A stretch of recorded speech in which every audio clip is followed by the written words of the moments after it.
மாவெல்லாம் புளிச்சு உப்பிக்கிட்டு வருதோ அதை சாப்பிட்டா மனுஷன் உப்பிட்டு இருப்பான். இட்லி உப்பிட்டு வரும், இட்லி சாப்பிடக்கூடாது. ஆமா, நிச்சயமாக பூரி உப்பிட்டு வரும், பூரி சாப்பிடக்கூடாது. சாப்பிடக்கூடாது. இப்போ எதை சாப்பிடுறது? இப்போ மேன் இஸ் ஃப்ரூட்டேரியன். அப்படின்னா ஆபரேஷனா? அந்த ஃப்ரூட்டேரியன்ங்கிறது என்னது? மனிதன் பழ உணவு மட்டுமே சாப்பிட வேண்டும் என்பது இயற்கையின் விதி. இது எங்க இருக்கு? இது இயற்கையில் இருக்குங்க. இயற்கை. அப்புறம் காய்கறிகள் பச்சையாவும் சாப்பிடலாம், வேக வச்சு சூப்பாவும் சாப்பிடலாம். உப்பு போடாம சாப்பிட்டாலே எடை குறையும். நான்வெஜ்னா என்ன பண்றது? நான்வெஜ் சாப்பிட வேண்டிய அவசியம் இல்லை.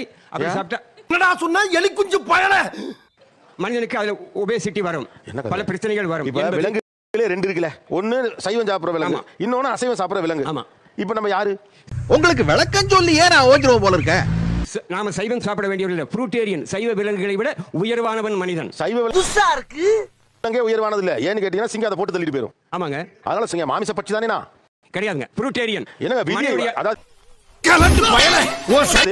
குடலும் பல் அமைப்பும் இல்ல விதிய இருக்க விதியை மாத்துறது எனக்கு புரியும். எழுதி உடனே மாத்துறது ரொம்ப அநியாயம்.